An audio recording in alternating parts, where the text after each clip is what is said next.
All right, hello and welcome back to Sports Around the Bar, your favorite sports talk show, I'm sure. Back on long coronavirus-related hiatus. I am Jake. I'm joined, as always, by Drew here. Drew, did last season not count with the coronavirus, man? You still got the flag hung up for the Chiefs and everything else?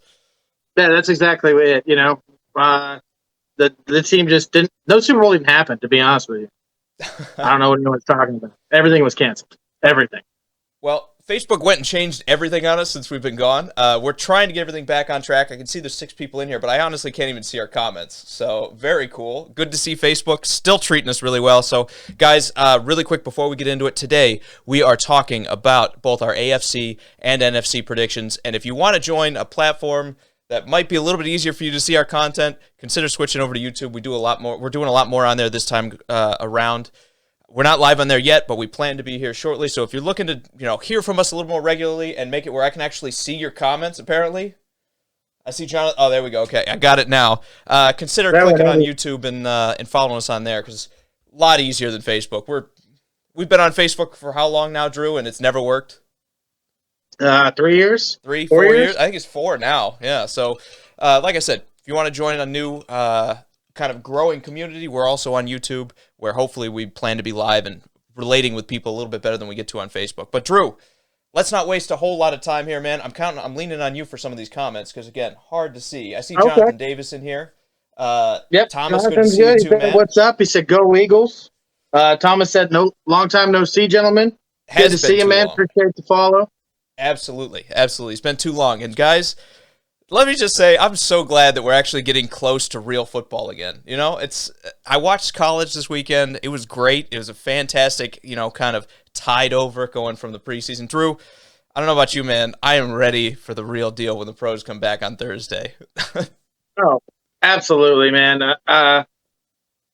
It's going to be such a sweet sight watching our teams get on the field and actually play a real game. And, preseason, there's enjoyment, but there's not. It's not a real game. And a bunch of quarterbacks didn't even play. You don't see any of the offense, any of the defensive schemes. It's there, but it's not there. It's like a giant tease. But, man, this weekend's going to be awesome. Michael Davis, good to see you, man. Absolutely. Yeah, no, the preseason's great for the first week. I go in, I sit down, I watch the first couple drives, and then they sit all the starters. I'm like, okay, I'm ready for the real thing now. So it's nice that we've kind of survived that. College football has tided us over. But, man, look, let's get right into it, Drew. Let's start with our predictions. We're going to start east to west like we usually do. I thought about going backwards. Couldn't do it. Wound up being a little bit too difficult. But we're going to start with the AFC East and talk about both of our predictions here as we switch over. The real question, was it you that decided this, or was it the technology that decided this? A little bit of both. I wasn't even. If I had been paying attention, I could have solved it. But I'm going to fire a tech guy after the show. Don't worry about it. Okay, all right. Going into the AFC East, though, man, we're pretty on set. We're pretty on board with who's going to finish at the top of the division, but we kind of disagree down at the bottom. I'm going to let you go first, man. Why is it you see the Jets finishing ahead of the Dolphins? I like everything I've seen out of Zach Wilson. I know it's way too early. Of course, it's preseason. And as Thomas says, I don't care for preseason at all. I disagree. I need a little bit of that before the regular season starts. But, man, I like what I see out of him. I like what I see out of this young quarterback. I think they're going to, Corey Davis is an addition. Hopefully Crowder will play. They're saying if he can get 2 negative tests with the COVID, he'll be able to play. Give him some weapons. Man, I think this Jets can get a couple of wins. I don't think they're anywhere near playoff ready, but yeah, 6-11 seems realistic to me. I'm not too far off on the Jets. The real surprise for me was the Dolphins, though. I was looking at it. I kind of agree that the Jets, rookie quarterback, they're going to have some struggles. New head coach in Robert Saleh. They're going to have some growing pains as they kind of grow into their new kind of regime, I guess you could call it, out there in New York. But I got to say this, man. 6-11, I can see that. Do you just have no hope for the Dolphins at all? Is this the year we get rid of Tua, or is there another problem going on in Miami for you? I think it's the belief in the non-belief in Tua. I think the issue. You hear about Watson being possibly traded there. I mean, there's no belief behind this guy. I mean, that's the issue. To be honest, that is the issue. When you don't believe in your quarterback, your number one quarterback, and you're sitting there in the trade rumors and all this stuff, that is a cancer in the locker room. And I completely agree, because we've talked about it off screen, that this Dolphins team is extremely loaded with talent, both sides of the field. Maybe not in the offensive line, but when you don't believe in Tua like that, and they're showing it, because go out there and squash the rumors. Go out there and say there's no way we're trading for a quarterback. We believe in Tua. That's our guy. There's nothing like that going on. So when I see that's why I see the 5-12 record that the Dolphins are going to put out this year. Frank, good to see you, man. Glad you're here. Scott, always good to see you. We got Thomas saying Mac Jones, man. We're really close on the Patriots. You got him actually a positive win over my one negative win. What do you got, man? What do you think about the Patriots? I think even more than Mac Jones. First off, I love the idea going into this preseason. I was thinking a little bit more like 8 wins, 7 wins, something like that, as they played the quarterback carousel and guys couldn't really settle into the role. If it was Cam Newton still on the roster and this was going to be his team for an indeterminate amount of time, I really wouldn't like the Patriots as much as I like them now. I mean, they're going to have a good offensive line, I expect. I think they're going to be able to run the ball as well. Even without a marquee name at running back, they always seem to manage to do okay in that regard. I think the defense will be better. A lot of guys coming back from COVID to help them out. Mac Jones now playing for 17 games, I think sort of solidifies this team as one of those playoff hopeful teams that, look, I'm going to be honest with you. I don't know that they're going to make it, but I think they're going to get very, very close this year for the simple fact that they're going to run the ball well, they're going to play defense, and they're going to have the same starter week in and week out. If this was something where you're throwing Mac Jones into the fire halfway through the season, Drew, I just don't really see the results, and I think it's going to create a lot of struggles with a team that you're constantly changing your verbiage, you're constantly changing your playbook, and you're constantly having guys that aren't used to being in there and making the mistakes and kind of growing from that. I think this team, just picking a quarterback and going with it, actually is a lot stronger than it would be if they were to go half and half. Just a quick question for you, man. I mean, why not keep Cam? Now they're looking to have to replace a backup. I mean, you're not settling the young guys that you got behind Mac Jones, but you can bring Brian Hoyer back. I mean, what's the plan? I mean, Mac Jones might get hurt. It just tells me it's a locker room thing, man. I think they're worried about Cam kind of being in the way and having the mentality of, well, I'm the starter, and taking this back seat behind your first-round quarterback. We all know that was coming, right? Everybody in the room knew eventually Mac Jones was going to be the starter. So why not just get the bad blood out of there and not create any sort of drama? Go forward with, this is our guy, and if he's hurt, well, the season's kind of scrubbed. But yeah, what good does keeping Cam Newton behind him do? You're going to get to the middle of the NFL if something happens to Mac Jones, and you're going to get 6 wins and be outside the top 10 of the draft? Sure. Before we get to the Bills real quick, Scott says, Lions Super Bowl champs are going to shock the world. The disrespect stops this year. Man, Scott, hang in there. We'll get to your Lions, man. Let's go with a little bit of a spoiler here real quick. Just to that comment, Drew. How many wins together do you think we have with the Lions? What? 5? All I can say is brace yourself. We might be a little disrespectful when we come around to Detroit as well. But we're open. We want to hear what you have to say about it. But Drew, are they making the playoffs? No. Okay. Michael Davis is talking about the Dolphins. Said they didn't believe in him. Speaking of Tua, last year either. Kept bringing in Fitzpatrick into the close out the game. I mean, I think he's with me on there. Michael, let us know what you think the Dolphins' record's going to be at the end of the year. That 9-8 that Jake posted up, I think that's way too high. But hey, maybe Tua can outplay that, disrespect, as Scott says, that the media and everyone else is giving him. I mean, it's like everyone's giving up on Tua, and he hasn't even got a full year underneath his belt of playing time.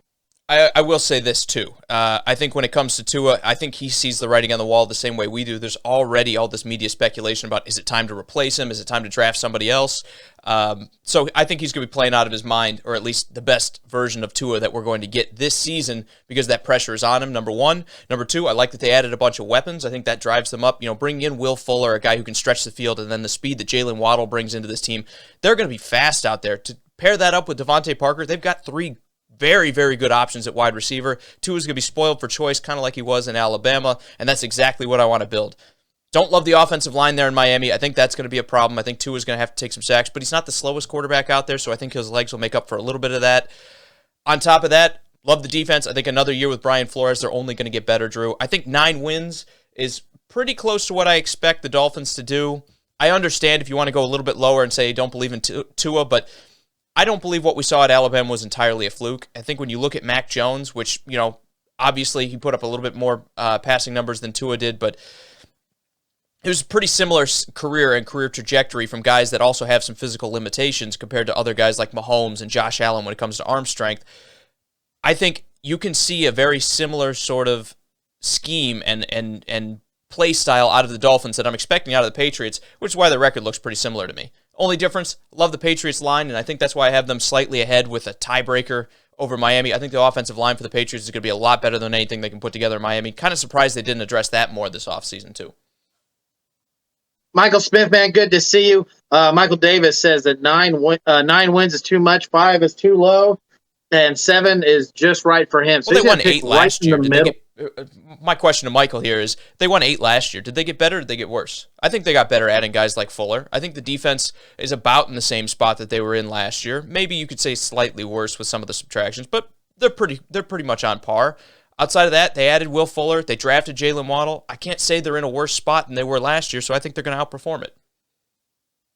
Devin, good to see you, man. Happy belated birthday. Hey, so we got the Bills exactly at 13-4. Maybe some people are seeing that as a disrespect, man. I mean, because disrespect. 13 wins. I know. Dude. No, listen, hear me out. People might see it as disrespect. Some people got them rated even higher than my team, the Chiefs, or your team, the Titans. They're looking at 13-4. That could possibly be a 4th seed. What is it? Are we being disrespectful to the Bills?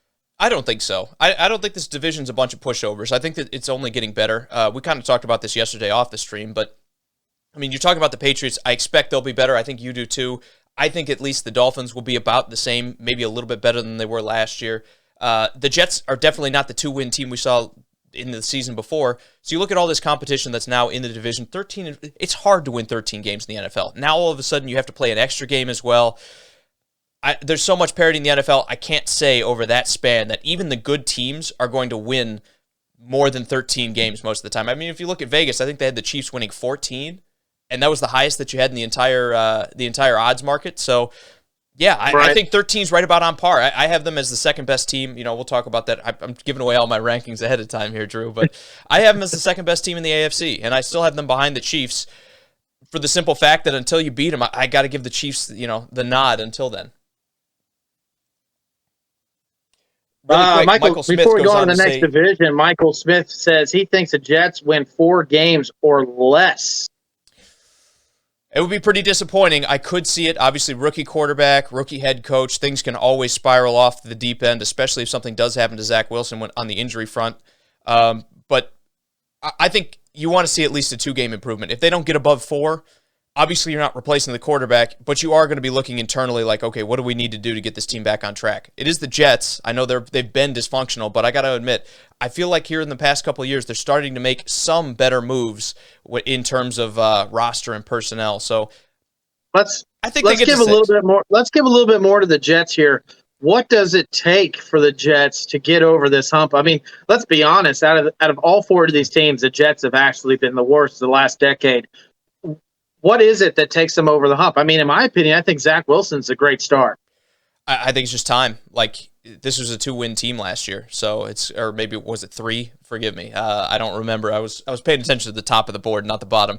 But at the very least, Drew, it just takes time to refresh the roster. I mean, football turns over quick, which is one of the nice things about the sport.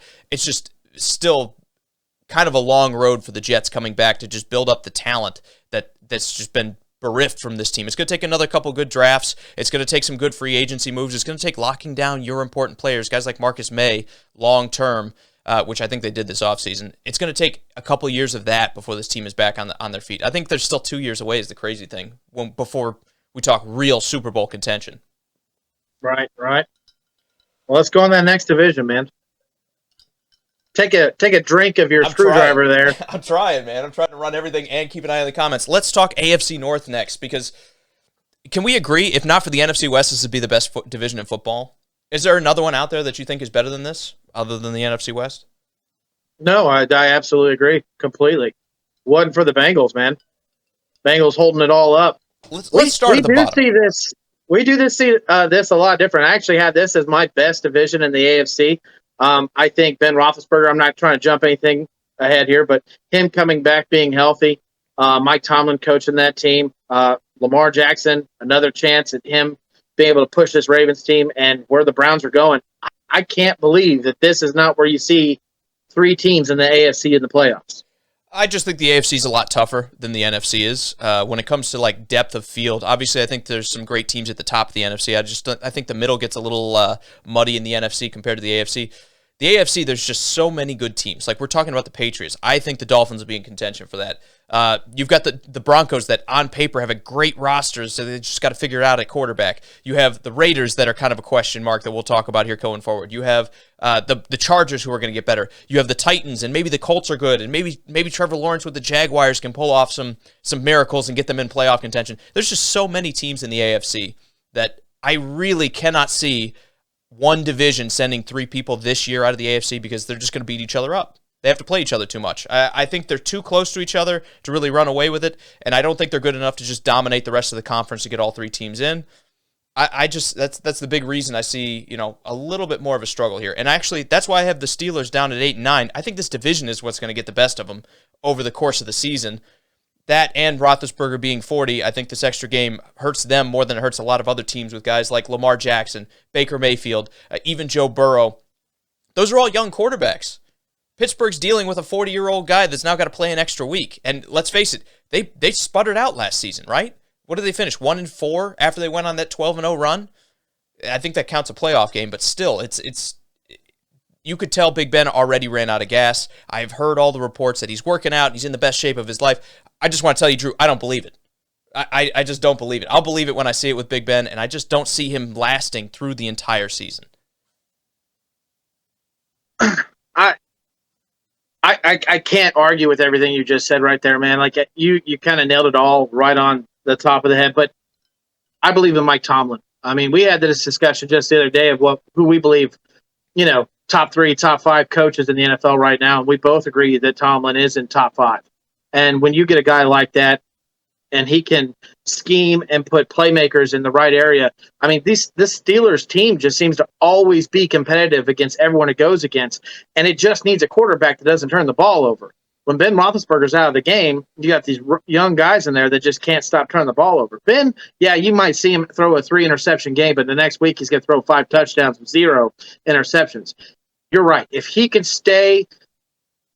pull a Tom Brady and stay healthy and stay energized through this long season, because that's what's crazy about this season. We're going 17 games, and if you're not double digits win, I don't think you see the playoffs in either division in AFC or conference in the AFC or the NFC. You have to be able to get double digit wins. This is regardless if you like it or not. This division I think could put up 3 teams with double wins, and I want to talk about the Browns, man. The Browns. Before we do, let me hit the comments and then we'll move Browns, okay? Yeah. Will, good to see you. Scott, good to see you as well. He said, didn't the Steelers get Najee Harris? Yes, but they let their offensive line kind of fall apart, which is another reason I kind of wanted to emphasize that I think they're going to struggle here. Big Ben is not a mobile guy anymore. He used to be.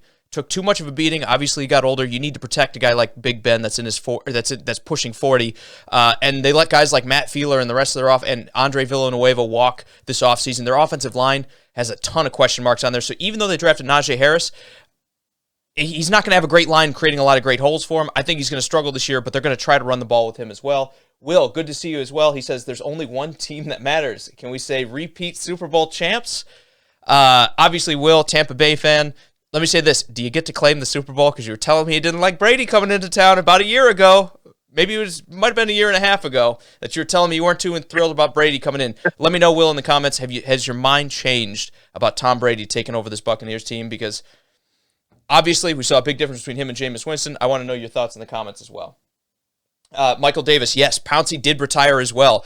I mean, we're talking about major turnover in this offensive line. I think the only guy standing still is David DeCastro. And I mean, he's getting a little bit long in the tooth himself. So the Steelers are going to have a lot of questions in the offensive line. And running the ball, to me, even with Najee Harris, going to be a bit of a challenge for them. Sorry about that, Drew. Sidetracked a little bit. You still want to talk Browns, or you want to stick on the Steelers for a minute? No, man, you're good. I had to get another beer, so it was perfect timing. I think the Steelers are going to surprise people. And trust me, I am no Steelers fan by any means. I just believe in Mike Tomlin. I believe in that system. I believe in their drafting.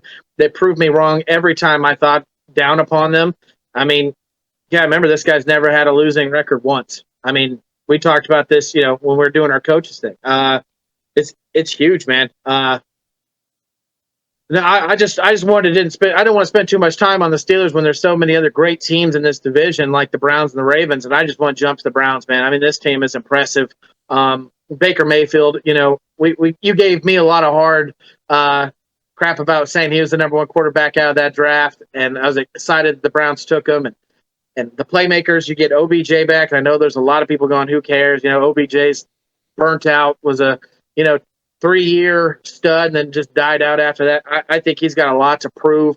I love the dual running back at Chubb and Hunt. This defense with Myles Garrett just leading the way. This team is scary. I'm not going to lie. Week 1, I'm scared for my Chiefs. Week 1, they got a tough team, and it's a team that I think everyone should be scared of. And that's crazy to think about because if you go 2-3 years back, the Browns were the laughing stock of the NFL. The laughing stock.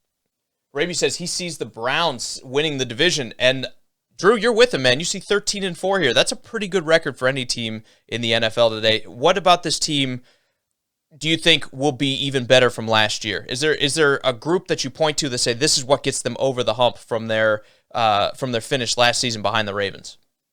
Or like a position group, I mean, not a team, obviously. We're talking about the same Browns. Sure. I still think it's based around their offensive line. I think their offensive line, keeping Baker Mayfield upright, allowing running lanes. I mean, these guys are the studs. I mean, they just are the studs of the team. I know you have really big names everywhere else, but I think if you're talking about one group, it's the offensive line.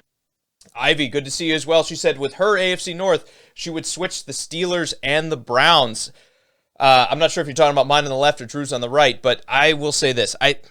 Do these teams of destiny ever not let us down? This is the only thing that scares me about the Browns. Every year, it seems like we have one of these teams that everybody's like, man, they're going to win the division. They're going to be Super Bowl champs. There's nobody who can stop them. I mean, I remember the Jacksonville Jaguars when it was them. I remember the Eagles when it was them. It seems like every time we have one of these super teams, Drew, they always wind up winning 6 or 7 games. Is it possible the Browns implode this season?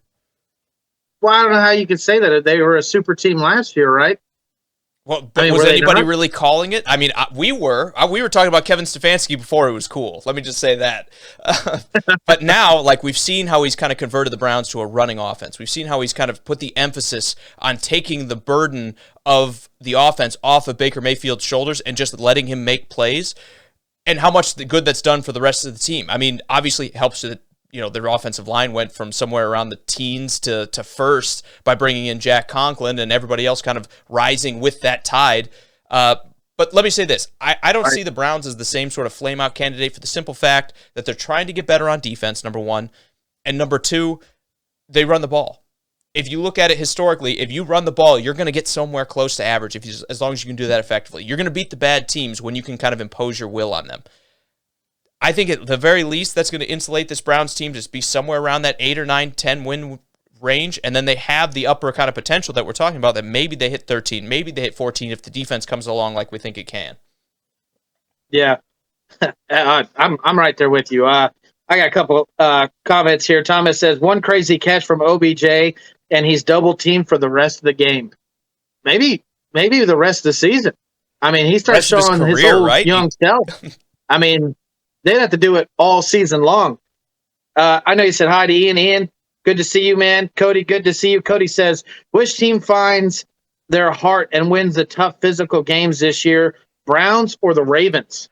I'm going to bet on history, man. And this is the perfect segue. Thank you, Cody, to talk about the Ravens here. I'm going to bet on history. What does John Harbaugh always seem like he does? And this is the reason you had him in your top 3 coaches yesterday when we were talking. He always has the guys ready to go to war. It doesn't matter who they lose. It doesn't matter who they bring in. It doesn't matter where they draft. This team is always ready to grind and do the dirty work, and I think that's going to be the difference here. That's why I have them slightly ahead of the Browns on a tiebreaker. I have them winning this division. I think John Harbaugh and the experience that he has at the head coaching position is going to be the difference. Love Stefanski, love that addition, but this is also only his second year. There's a lot of drama surrounding the Browns. There's going to be a lot of media fanfare. The Ravens are just going to quietly work. Outside of that one report where somebody, asked the question is this the year Lamar Jackson's figured out? You don't hear about all that from the Ravens. It's always very quiet, very workmanlike. We're going to come in. We're going to be meaner than you. We're going to be nastier than you, and we're going to impose our will on you. I foresee that happening one more time here. And I think that's going to be the difference. I think the Ravens are still going to get nasty. J.K. Dobbins or not, it doesn't matter who's running the ball there in Baltimore. They're going to be effective with it on the ground. Lamar Jackson changes the way you have to defend the running game. I think it's going to be a close battle, but I have the Ravens just eking out the Browns by the smallest bit here. You nailed it with Dobbins for me. To be honest, I think he's actually a bigger loss, man. When you take DK Dobbins out of the running game, you got Gus Edwards as your number one back. I mean, Mark Ingram's gone. I mean, Lamar Jackson can't run the ball. This is not a team where you can have one back running the ball consistently. I know they got a bunch of young guys, but before they lost Dobbins, you can actually switch the Browns and the Ravens on this for me. I would have the Ravens winning by a game, probably beating the Browns out, but I think Dobbins is a big enough loss that it's going to hurt this team in the long run because you're right. They run first. That's what they do. And when you're talking about the passing game, it's going to be there. Marquise Brown's going to make plays at some point in time. You got Andrews as the tight end. He's a great tight end, way underrated. This team's tough. This team is tough. This division's tough.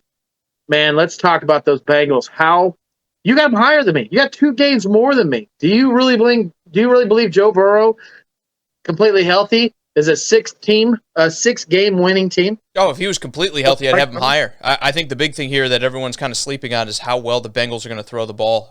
They're going to lose some games because their defense can't keep up. They're going to lose some games where they wish they could run better, and Joe Burrow's getting hit because their offensive line isn't quite where it needs to be. But they put some work into it. You know, bringing in Riley Reif to play right tackle for them. He's about a league average tackle. That's not bad. If you can get back to average in the offensive line, good things will happen for you. They drafted Jackson Carman in the second round that they've got high hopes for. I know it's been a rough preseason, but I'll keep my fingers crossed on that at this point.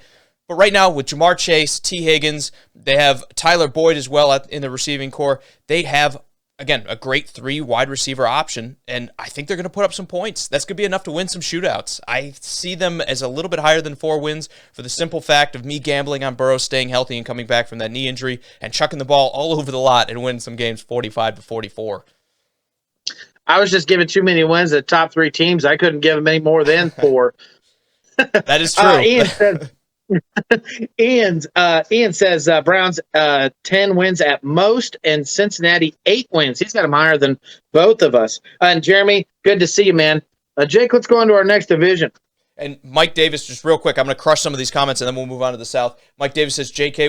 Dobbins was solid at the end of the season. I agree. I'm not saying losing him is a good thing, but I think the Ravens just are so committed to the running game. If you remember, Gus Edwards had a good year a couple of years ago and you never saw him again.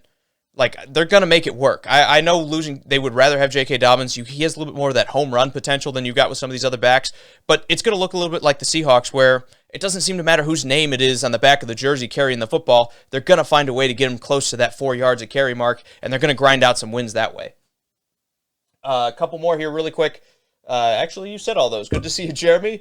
We'll move on. Sorry, I'm good to see you. Thank you for joining us. Absolutely. Let's talk about my division here, Drew, the AFC South, and the train wreck that seems to get worse by every bit of news that comes out of it.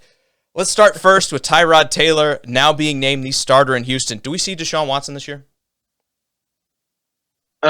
Man, no. I think legally, no. I think there's just too much around him.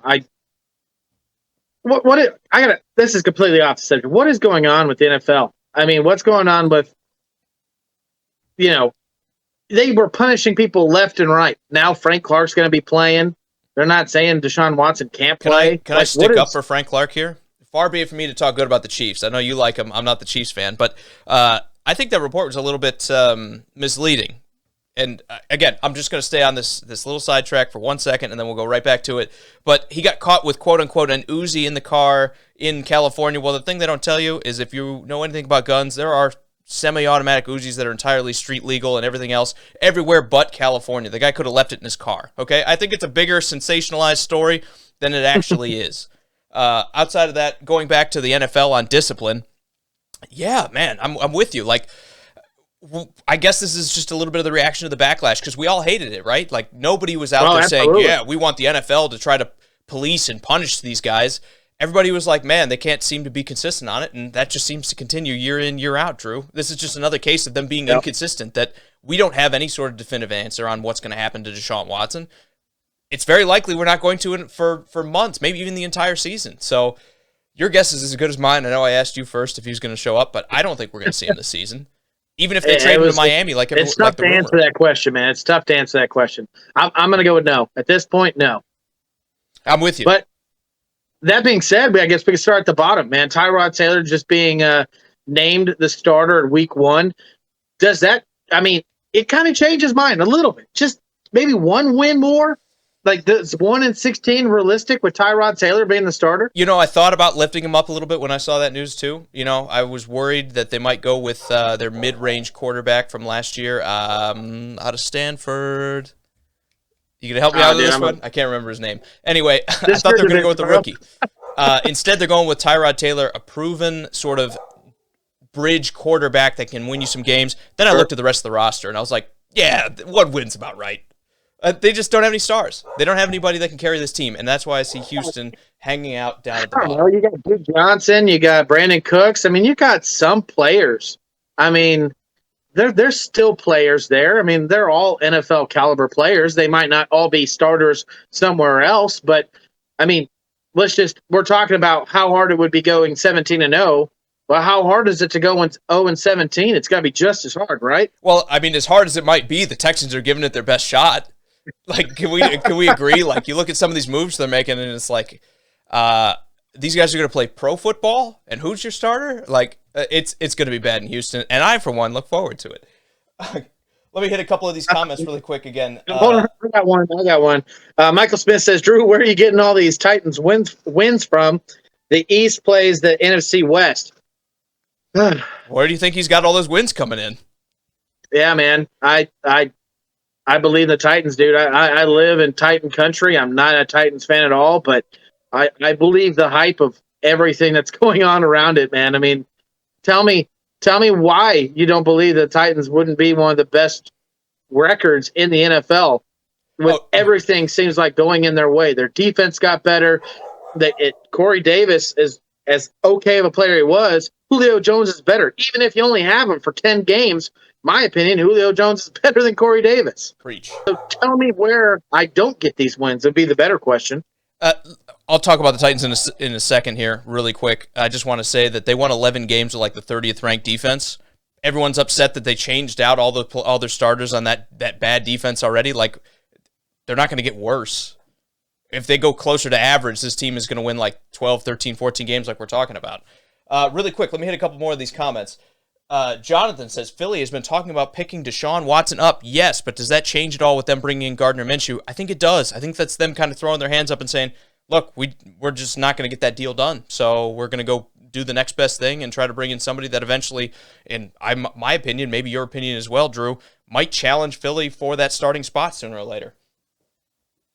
Yeah, well, I'll wait until we get to that division, but I talk about a cancer in the locker room. I think it's just crazy to add someone in there. You already had Joe Flacco, but we'll get to that later on. I'm sorry, man. I must have missed it. So did you say Tyrod Taylor would add another win to or do you think? No, I thought about it because I like Tyrod, and then I looked at the rest of the roster and I was like, yeah, he ain't doing anything with this. So no, I'm staying at 1.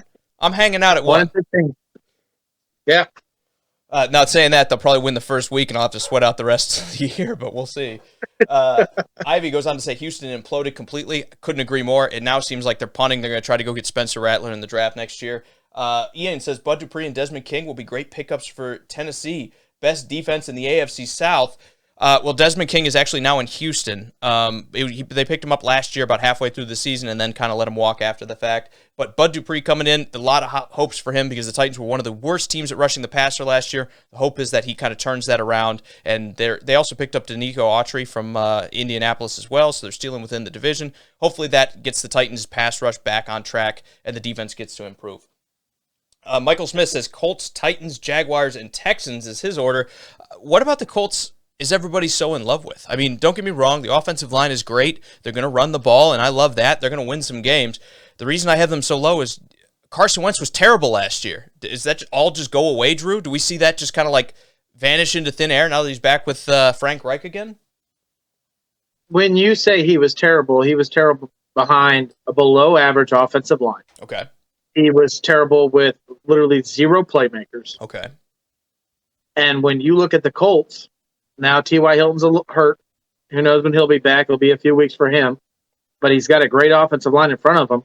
I mean, there's a reason why this guy was almost MVP the time the Eagles went to the Super Bowl before he got hurt. I mean, this quarterback can play. Carson Wentz can play. The question is can the Colts stay healthy enough? Because right now they have the injury bug. There's no doubt about it. If I was going to pick one team that had the injury bug, it'd be the Colts. Oh, I agree. And So, if they hadn't been hurt, I'd have more than 7 wins, 100%. but that no one is season injuring. No one's done for the season. So people are going to come back. But you're talking To be 5 to honest, 12 games, like if with those foot injuries for both Wentz and Quentin Nelson. Like if we lean closer to the 12 games, you're telling me they're going to get to 10 wins if they're missing their best offensive lineman and their quarterback for that long? I know it's up in the air, and this team is just like entirely unfair for us, right? Like they could come back 5 weeks from now, which, you know, not even 5 weeks from now. They could come back in like 2 or 3 weeks here, and it looks like nothing's going to happen, but they could miss 12 weeks of the season. How do you predict what they're going to do if you don't know who the starting quarterback's going to be? You don't know if they're going to have their best offensive lineman and tone setter in the offensive line. Let's not forget, before they brought in Quentin Nelson, this offensive line was pedestrian at best. It was terrible. You remember how bad Andrew Luck used to get beat up behind these guys? Most of them are still holdovers. I know Braden Smith has been brought in. They now have a new left tackle, but a lot of the rest of that offensive line has been around in Indianapolis for a couple of years now. Quentin Nelson is the guy who sets the tone. Without him, what does this team look like? That's my big question. It's just going to be something where a locker room has to get better, man. You bring him in there, even though he's not playing, he hypes up the team, and then you got to just hope that the rest of them kind of pick up behind him. I mean, they do got an ex-Kansas City Chief left tackle, Eric Fisher, starting on that left-hand side. Hey, man, that guy was a tone setter in Kansas City for many years. Also coming off injury as well. Maybe he could do the same. Also coming off injury as well.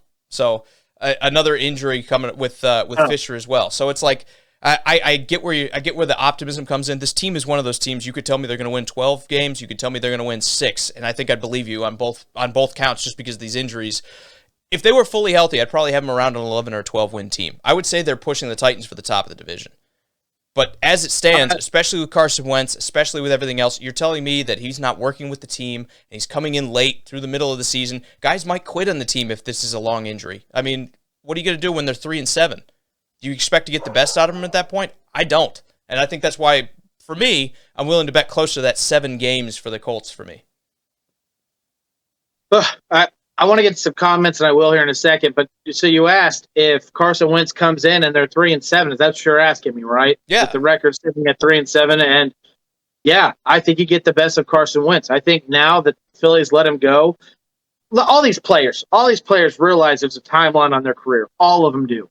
And when a team says, "Hey, you're our franchise guy," and then you're gone, I mean, they're like, my window's shutting. And though they look at a team like the Colts, and you come in, you finally get a play, and you're sitting there 3-7 in record, and you have an opportunity to win 7 straight, they're going to play their heart out to do it. Because if it isn't the Colts that are going to pick them up next year, it's a team after that. I mean, you're playing for your career, your life in the NFL.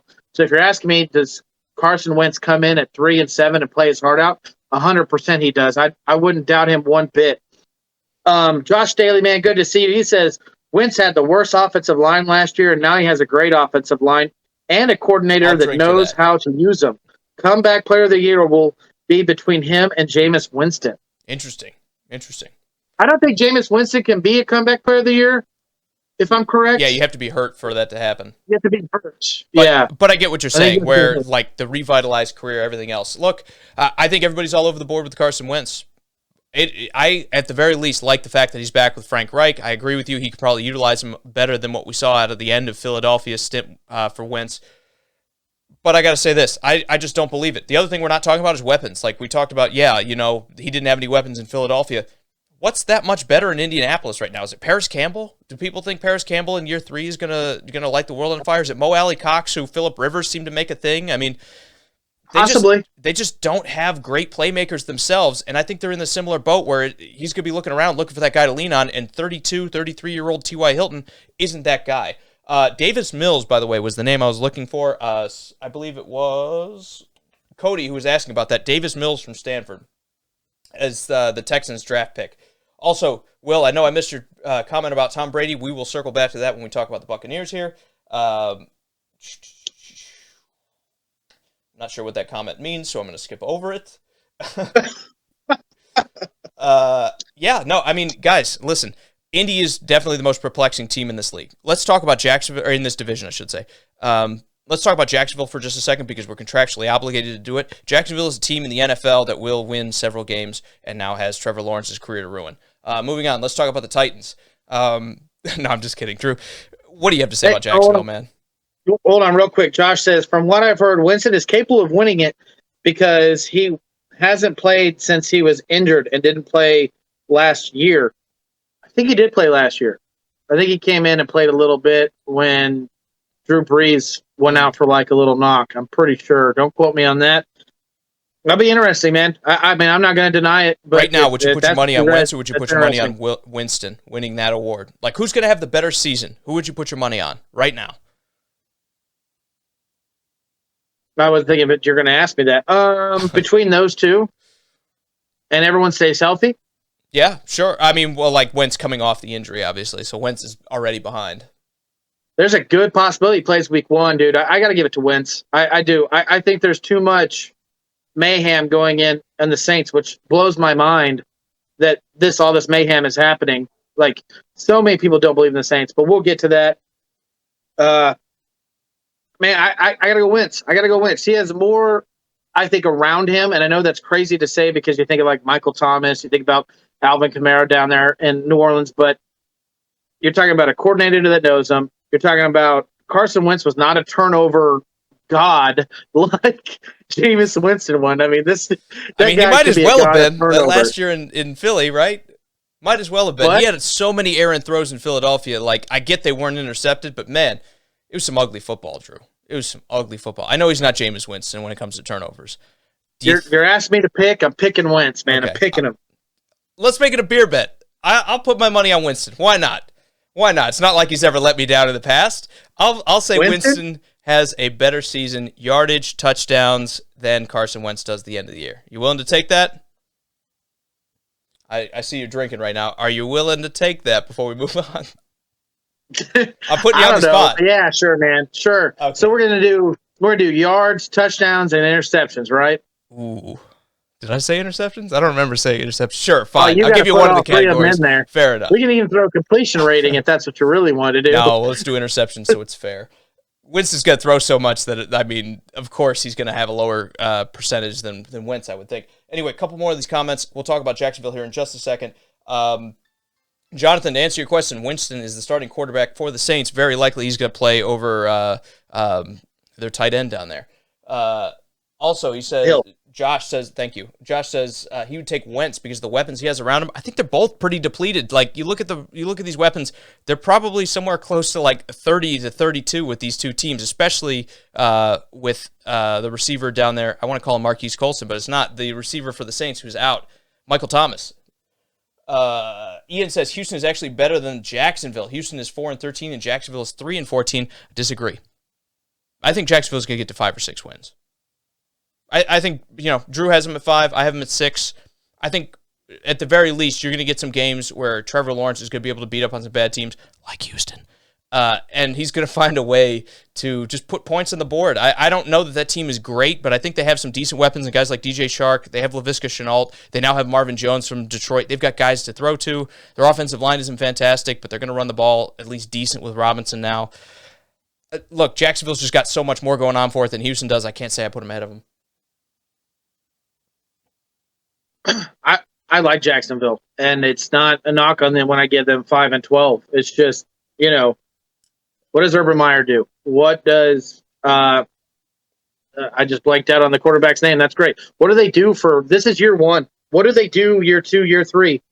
It's definitely not year 1 where they make it. The Indianapolis Colts and the Tennessee Titans are a way better team, in my opinion, than this team. Jake got them a little bit closer, but they got a huge path to take before they get anywhere that's going to be respected in this league. And so, to be honest, I thought I was stretching it with 5-12. You believed a little bit more than I did, but I like it, man. I like to see what I see in Jacksonville. I believe that the playmakers there can make a difference for the young quarterback, and I'm ready to watch some Jacksonville football. How long has it been since you could say that? I don't know if you could believe that, but you don't like them because that's your division. Even when they went to the AFC Championship, it was like they were beating Buffalo 6-3 in the playoffs. Like, yeah, no, I agree. This is the first time there's been some like offensive optimism in that group since David Garrard.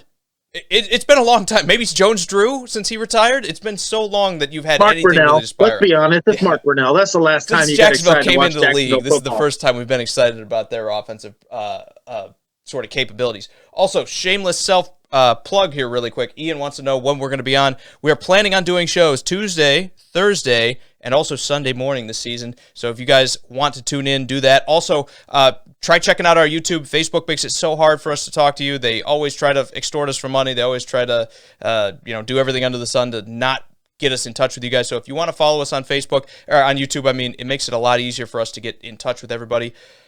We appreciate all the support, guys. We appreciate it so much for you guys coming back and talking with us. Ray, also, great to see you, man. So great to see everybody back here.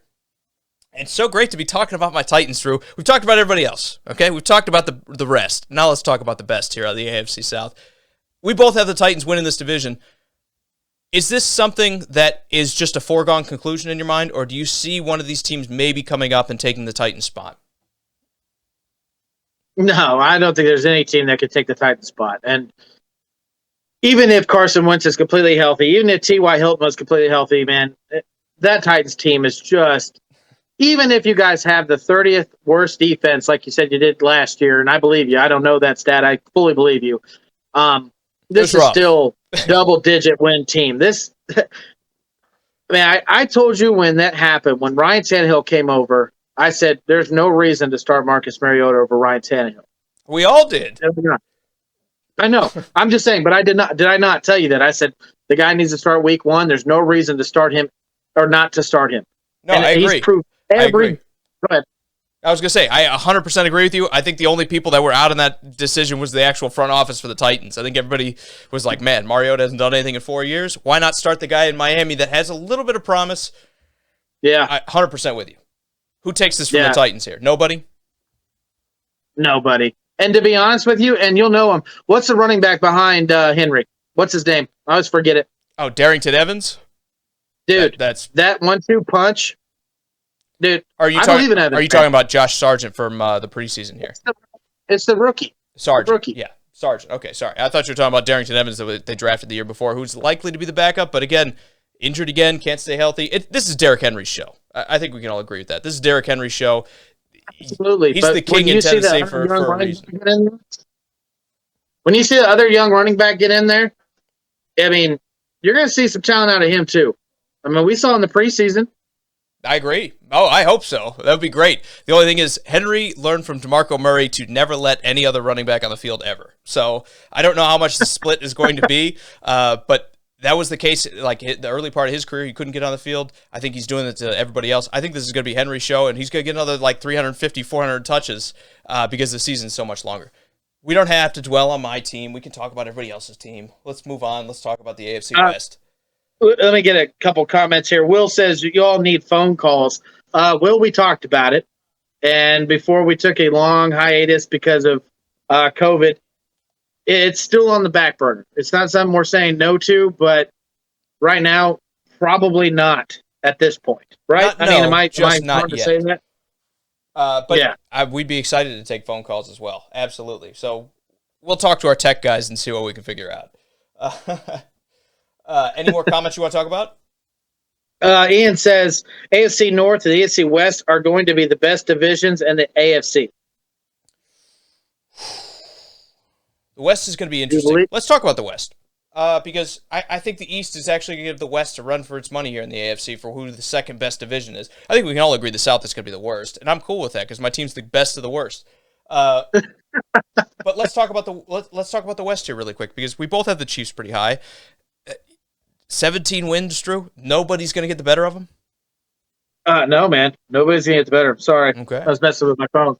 No, man. I believe that team is coming in to the training camp, and they believe this goal is realistic. And until they prove me wrong, why not believe them? 3 straight-up AFC Championship games, 2 Super Bowl appearances, 1 Super Bowl win. Patrick Mahomes is healthy. The offensive line is rebirthed. We literally played in the Super Bowl with like the worst offensive line you could possibly have in the NFL. yeah, it went miserable for us, but we revamped that. And everything I've seen so far looks positive. Everyone's like, well, it's your defense. Your defense is going to be a downfall. Your secondary is not good. Well, our secondary hadn't been very good for a long time, actually.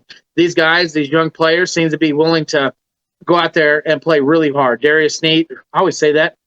Legarius Sneed, but yes. Yeah, Sneed, he's a stud. He's going to play well. I'm excited about this team, man. I know it's crazy. Everyone's going to call me a homer, but so be it. 17-0 until they prove me wrong. Yeah, I like the optimism. Let me say that. It's too hard for me to give any team close to that. There's going to be weeks where I think they're just they're going to be going into Oakland like, man, this is week 13 for us. And Oakland's like, this is the Super Bowl. We're out of it. We just want to ruin somebody else's day. 17's too much. I got them at 14-3. This is the best team in the NFL, in my opinion, still.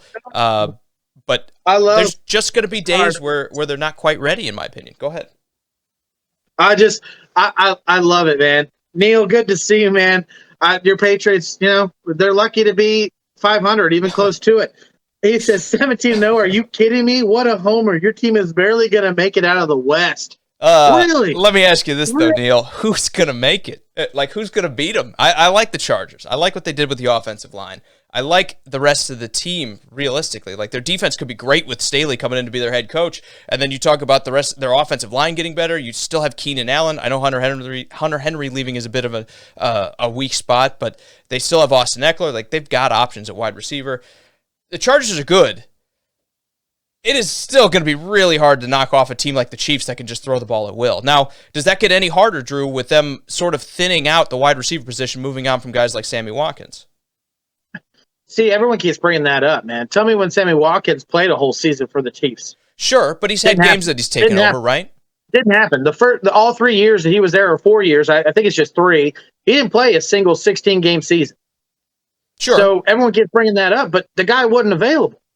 And you're right. Nicole Hartman, he claims he's number 2. I don't believe he's going to be at the end of the year. I think it's going to be Brian Pringle.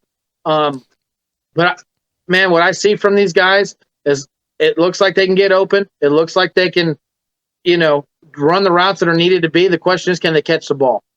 And I don't believe it. I know. Call me a homer. It's crazy. I believe it. 17-0. I hope Michael they do Olson it. at least is pondering. He's saying, will the Chiefs go undefeated? I mean, to me, it's too much, especially in a year where now all of a sudden you have to play an extra game. I just don't think this team is necessarily going to be undefeated. I mean, they didn't do it last year, right? I feel like the team last year, I know the offensive line fell apart at the end. They had a bunch of injuries they were working through. I just don't see it. I think they're going to lose some games in the middle of the season. I think it's going to be one of those things where you're 10-0 or 11-0, and you're going in to play someone like Denver, someone like Oakland, and the guards just could be down a little bit. I think somebody's going to catch them by surprise, especially with this division. They're not pushovers. This isn't the Patriots that were just like walking through the AFC East every season. I don't think this division is going to be that easy, even though I have Oakland at only 4 wins. It's a flag, Michael, just to let you know. I had a comment and I got distracted. Will says Herbert is going to play spoiler to the Chiefs. Possible. Definitely possible. I love that they fixed the offensive line. What's that? I love that they fixed the Chargers line. I love that was their emphasis this offseason. Because last year he did amazing things under pressure. This year, presumably, with less pressure on him, he can get even better. So I love that that's the way the Chargers attack the offseason. Absolutely. Neil says, we all know what happens to Mahomes, boy, versus a good defense. Folds under pressure just like versus Tom Brady. I didn't know Tom Brady was pressuring Patrick Mahomes, but I guess he is. He also says 11-6 at best. Okay, interesting. Ian says KC's going to go 13-4. LA is going to go 10-7. The Raiders 9-8. The Broncos 7-10. The Broncos on paper should destroy the Raiders. I'm sorry, that's just the way it is. I look at this roster. Vic Fangio is one of the better defensive minds in football. They have guys coming back that are like Chubb and their other edge rusher, Von Miller, who are, again, you're hoping to get a healthy season out of those guys, but even if you don't, they've buffed up the rest of the secondary to kind of make up for that. They have so many options on the defense that this team is going to be great. They have wide receivers and guys like Jerry Jeudy. They have Cam Sutton as well to go out there. They have Noah Fant to catch the ball. Their offensive line is getting better with Mike Munchak there. Everything about this team is great. And then I look at Denver's quarterback, and I'm like, Teddy Bridgewater. I mean, I think he's going to get him around average, Drew. I think they're going to win some games. It's just he's too conservative. He's too much of the check down guy. He's just not going to come up with a big play that you need often in the NFL to win a game, and that's why I have Denver hanging out around 8-9, even though Ian says we should probably switch the two with Oakland. Castling, good to see you. He says he's finally off of work. We are live, and he says good to be back. Ken, good to see you. He says 16-1 for the Chiefs. They're going to win the Super Bowl. God, I hope not. How many more chances are my Titans going to get, man? 2 flags behind me. Man, I like the Broncos offense. You got a young offensive line, real mean to play against. You got running backs that are they're wanting to make it. I mean, there's no lead back. Melvin Gordon is not the lead back. They're going to definitely run by committee. I love their wide receivers. I love their tight end, Noah Fant. I think this team is deadly, and I think you're absolutely right. When you look at their quarterback, that's a question mark. But I think I'm a little bit higher on Teddy Bridgewater than you are.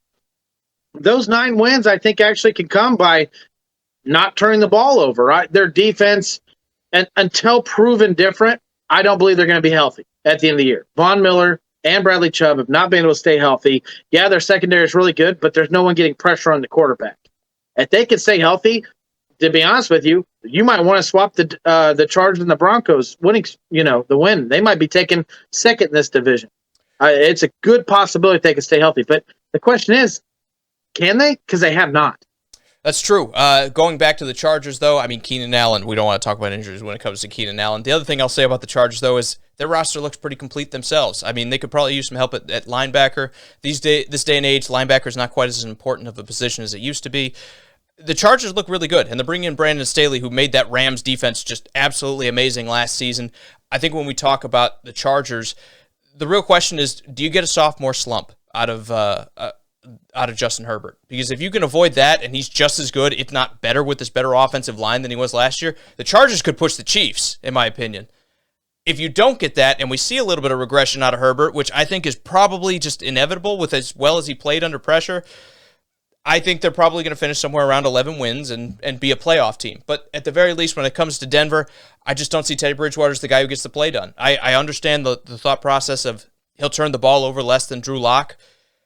I don't believe in either one of those guys. I feel like the Broncos are one of the teams that left the most meat on the bone by not going out and drafting a quarterback this offseason when they had the opportunity to. Historically, Herbert should do a sophomore slump. I mean, I can't really think of a quarterback that had a great second year right off the top of my head. I'm sure there's one, but historically I agree that they're going to take a slump. But I still believe in the Chargers. I think that team is talented.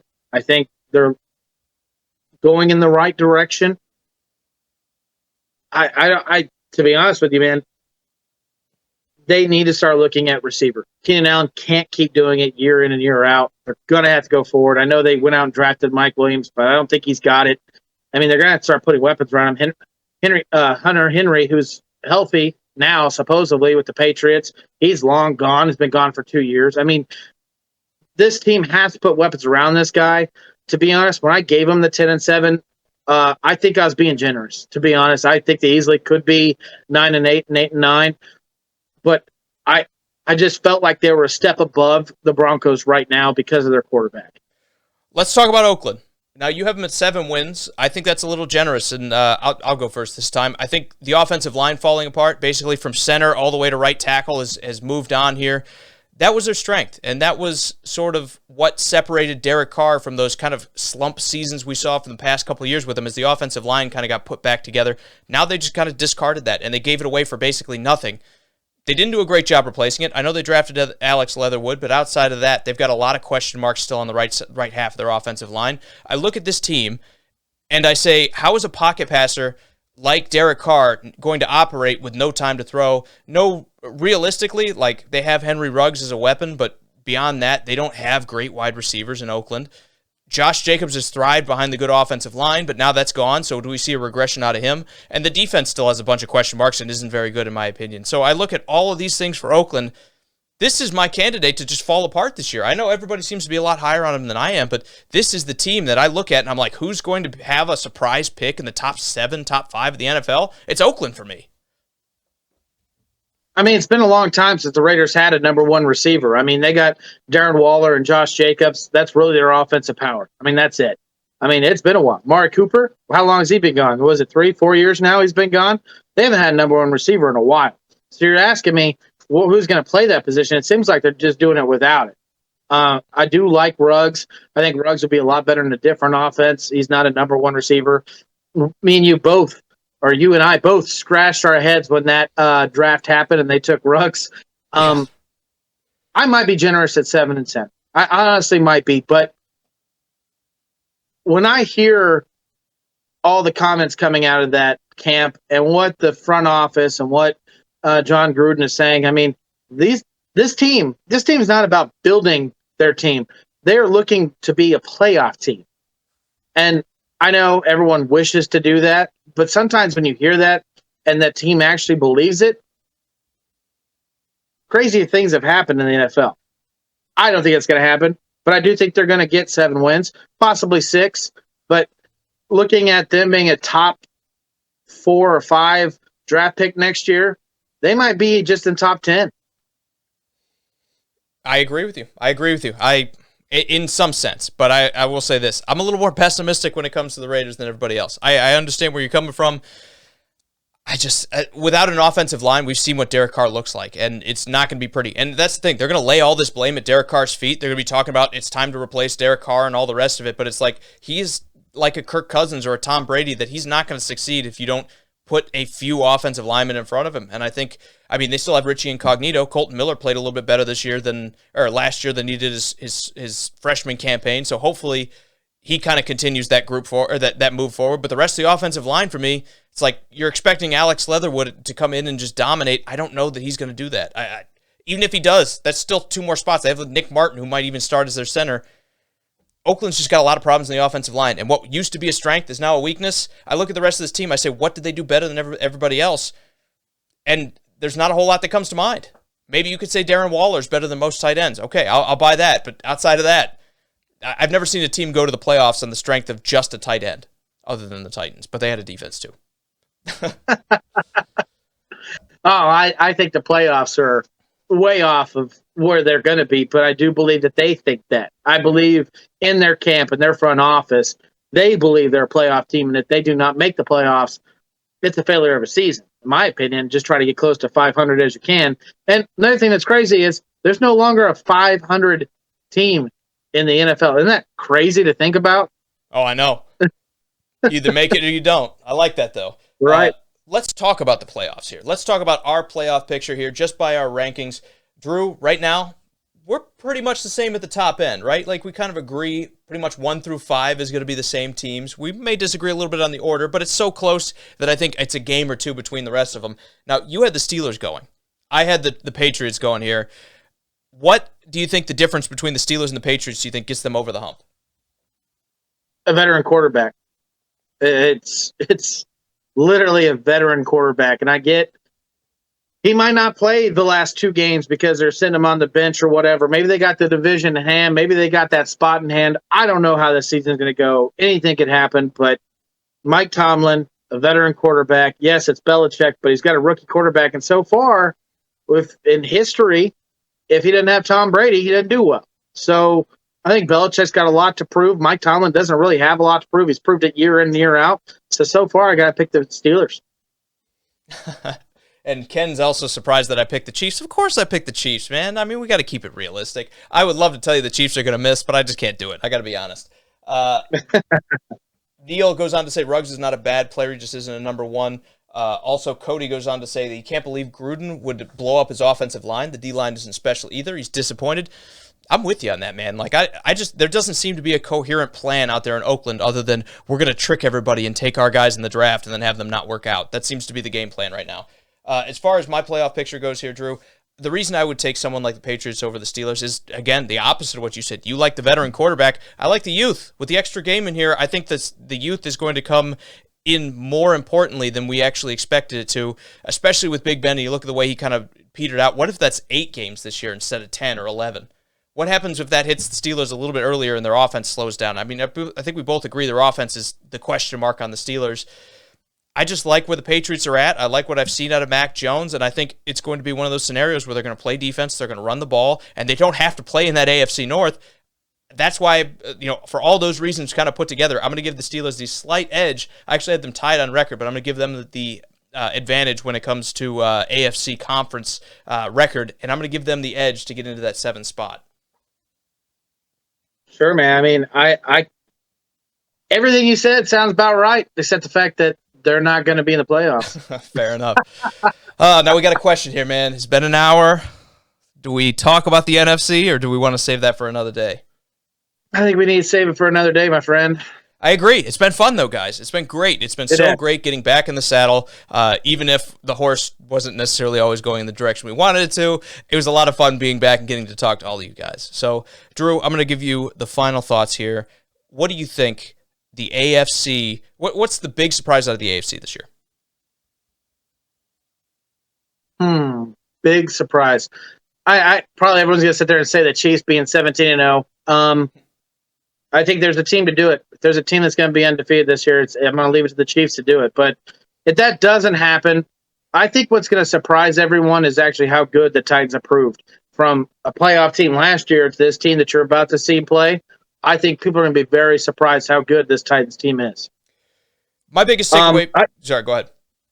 No, go ahead, man, and then I'll do the intro out. I was going to say, my biggest takeaway from the AFC is this conference is going to be where the dogfight happens. There are going to be so many teams that could rise above the ranks we've given them. There's so many teams that could underachieve. I see there's so much parity through the middle that we're not going to see in the NFC.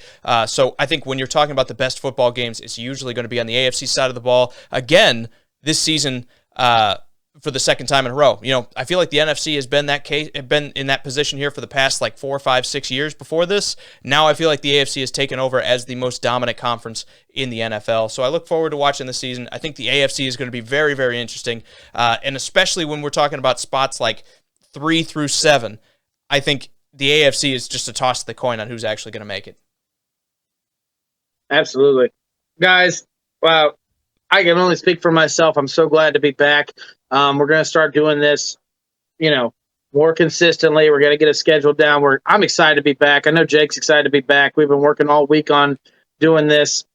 I appreciate all the love you guys give us, and I know it's been a long hiatus, but I mean, just looking at your guys' comments, and it means a lot to us. It really does. Absolutely. It's been great, guys. We're going to try to be back on Thursday in some capacity. I know Drew probably won't be here for that, but we'll be back in some capacity on Thursday to talk about the NFC, as well as hopefully preview that Cowboys game. We might be trying out some stuff earlier in the afternoon, so we hope you can join us for that, for 3, 4 o'clock. But anyway, for Sports Around the Bar, guys, it's been so great coming back. We hope to catch you again here soon on Thursday, and we'll see you guys next time. Let me give special thanks. Yeah. Jonathan. It's been so long, I forgot about this. Michael, Frank, Scott, Michael, Devin, Will, Ramey, Ivy, Ian, Cody, Karen, Jeremy, Josh, Ray, Neil, Michael, Caslin, and Ken. Man, you guys are all awesome. I honestly appreciate every one of you. It was a great show. Thank you so much. Thank you guys so much. Hopefully next time I remember to put in the special thanks, and we will see you guys again on Thursday. Thank you so much. We'll see you then. See ya.